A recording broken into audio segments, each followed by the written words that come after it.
Hi friends, thank you very much for clicking ABC Learning English Solution. Friends, today on this podcast, we are gonna focus on this part, relative pronoun.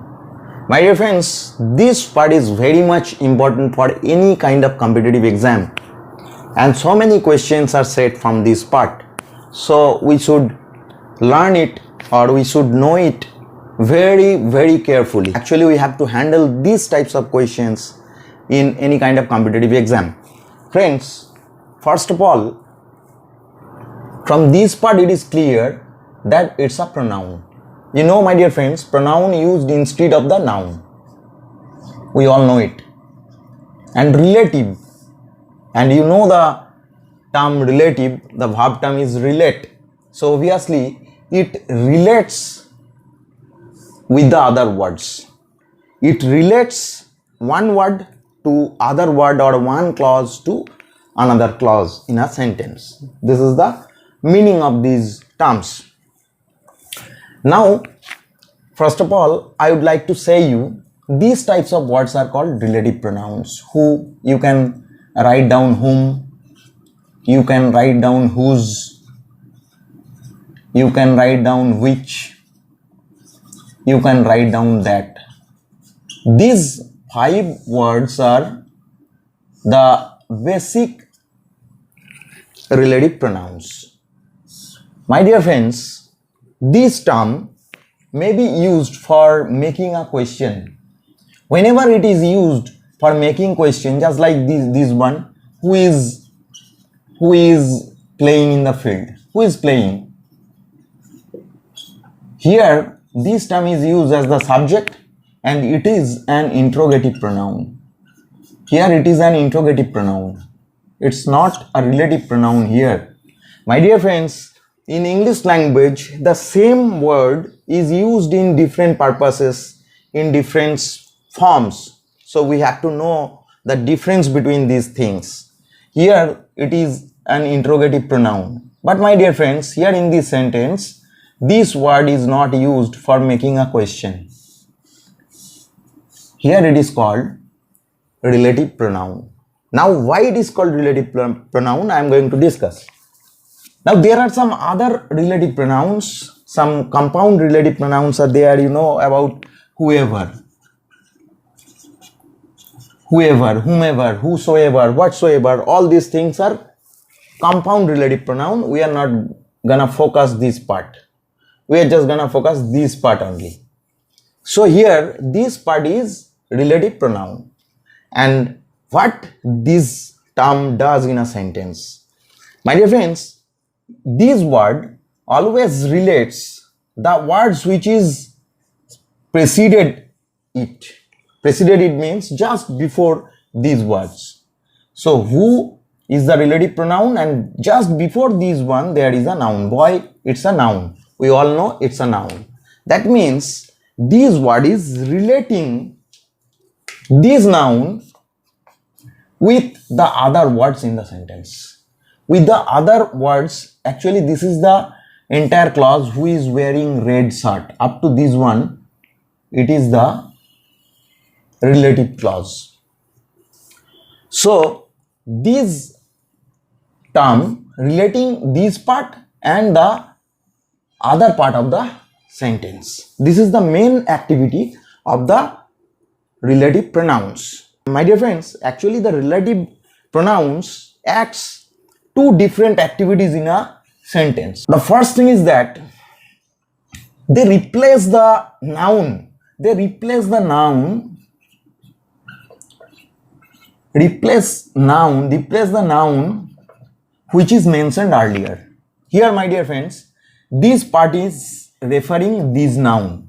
So this noun is given earlier and this term replacing the noun. This is the first activity and this noun is called antecedent. My dear friends, these terms are not so important. We have to know the concept of relative pronoun and we have to know the usage of it. That's enough. We don't need to know this term, what is antecedent or not, whatever it may be. We are not concerned about it. Actually, this term is called antecedent and it is preceded by this term. My dear friends, both of these terms should be placed closer, or you can say closest. That is the best method. That means we are replacing one noun by using a relative pronoun and they should be placed together. That means after the noun we have to place the relative pronoun. On the other hand, we can say before the relative pronoun we have to use the noun. Otherwise there will be a dangling. I can give you some example. And the another thing, so this is the first activity, replacing the noun, and the second activity of this relative pronoun is to act like a subordinating conjunction.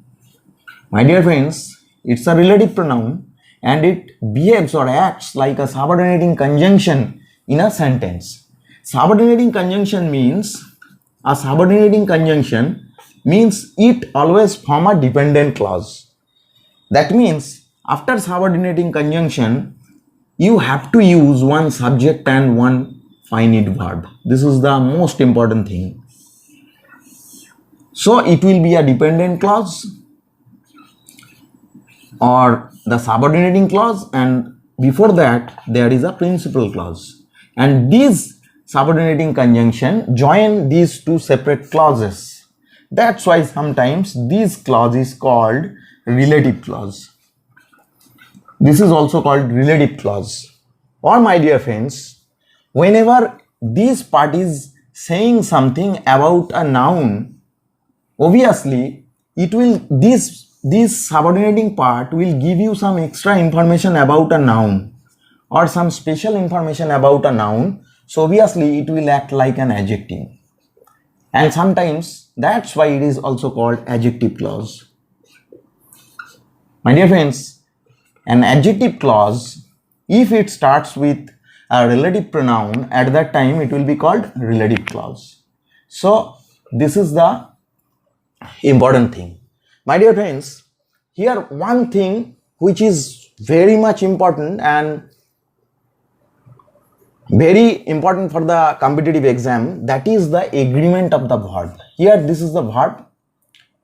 You can see this is the subject and the verb of the subordinating conjunction and a subordinating clause, and this is the principal clause. The boy is Ram. This is the principal clause. The boy, here the principal clause is the boy, then dot is Ram.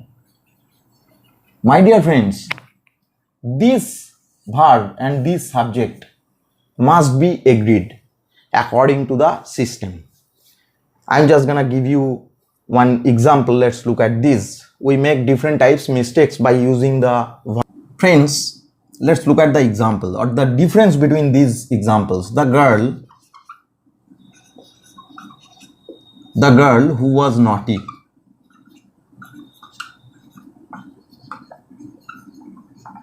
Naughty was punished.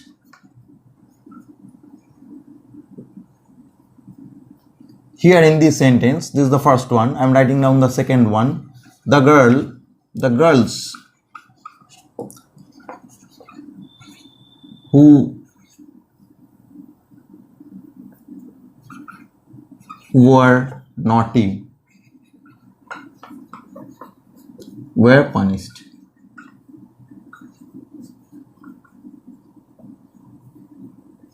Friends, look at these two sentences.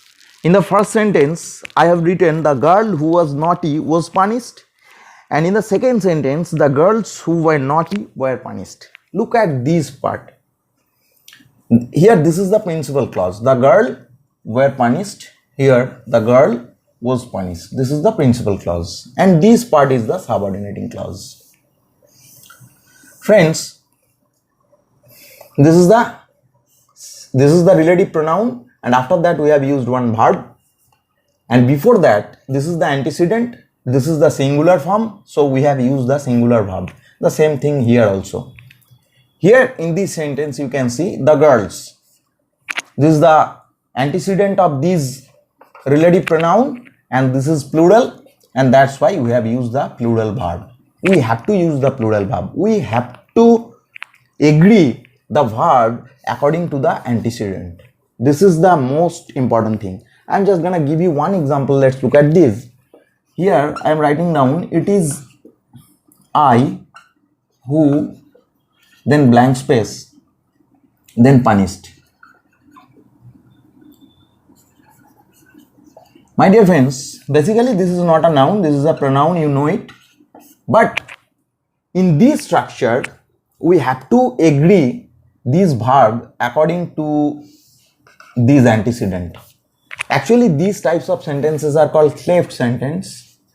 Cleft sentence. These are used to emphasize the subject. That means this person, only this person has done this. In this sense, we use this structure. So I is the subject here, I is the antecedent here. So according to the agreement, we have to use am. We cannot use is. Actually, my dear friends, who is normally used with is? Who is that boy? Who is this girl? In this way we can use, but in agreement this pronoun is not necessary. The important thing is the antecedent. So this is the antecedent. We have to use the verb according to the antecedent. This is the most important thing.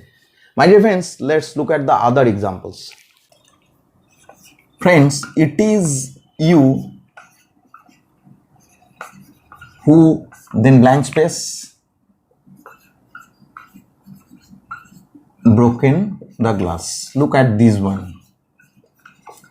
Normally who is used with singular verb, just like this one, is or has. In this way we use.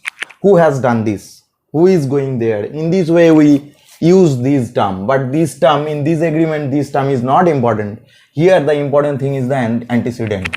So it is you who, that you can see this is the V3 form. So obviously before that we have to use the auxiliaries, and this may be have or has.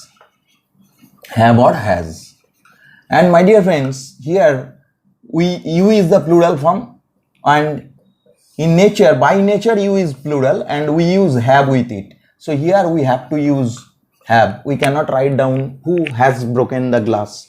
We have to write down who have broken the glass. My dear friends, we have to remember these types of agreements in sentences. I am giving you another example. He is one of the best boys. Best boys who dash got the gold medal. Friends, in this sentence you can see he is one of the best boys who, then blank space, got the gold medal. Here we can write down have or has. We have to choose from these options, have or has. Friends, we know one of the best boys, it always refers only one person. So according to this form, if the sentence is one of the boys, then blank space, present. Here the option is was and were. Think about this one. Try to understand the difference between these two. One of the boys, it means only one boy. So we have to write down the singular verb was. But here, let's look at this. He is one of the best boys who dash got the gold medal. So we have to write down have or has. Any one of these two options. My dear friends, in this agreement, at first I have told you this part is not so important. Before this one, what is there? There is the boy, only the boys. So we have to think about this one only. This is plural form. So obviously we have to write down the plural verb. This is the plural verb have. So the sentence will be he is one of the best boys who have got the gold medal. My dear friends, If we think about the meaning of this sentence, try to understand the meaning of this sentence. Is very much important. He is one of the best boys means, suppose in this group there are 10 boys. So 10 boys have got the gold medals. Individually 10, 1, 2, 3 in this way, 10 boys have got it. And he is only one of them. He is one of them. So there are rest of the 9 boys are there who have got gold medals. But here, my dear friends, we are not saying something about this one. We are saying something about these 10 boys. So, my dear friends, we have to write down the plural verb.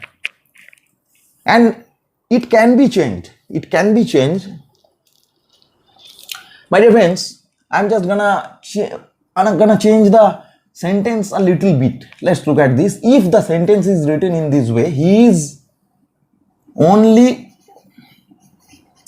one of the best boys. If it is written, at that time we have to write down the term has, plural singular verb has, because here we are mean to say, we are going to here, my dear friends, we mean to say only one boy. That means there are so many boys, so many good boys are there, and out of these, suppose 10 boys are there, and out of these 10 boys, only one has got the gold medal. Only one has got the gold medal. In this sentence, only one person has got the gold medal, and in the previous sentence, you have seen 10 boys have got the gold medals, and the term he is one of these 10 boys. So these boys are plural, and that's why we had used have there, and here we are saying only one of the best boys. That means here only one boy has got the gold medal. That's why we have to use the term has. My dear friends, this is very much important, and in exam these types of sentences are said. Only this term is added and we make mistakes. So be careful about this one. My dear friends, I think the usage of relative pronoun is clear to you, and you can apply this in your exams or anywhere. So thank you very much for watching this video. Thank you very much.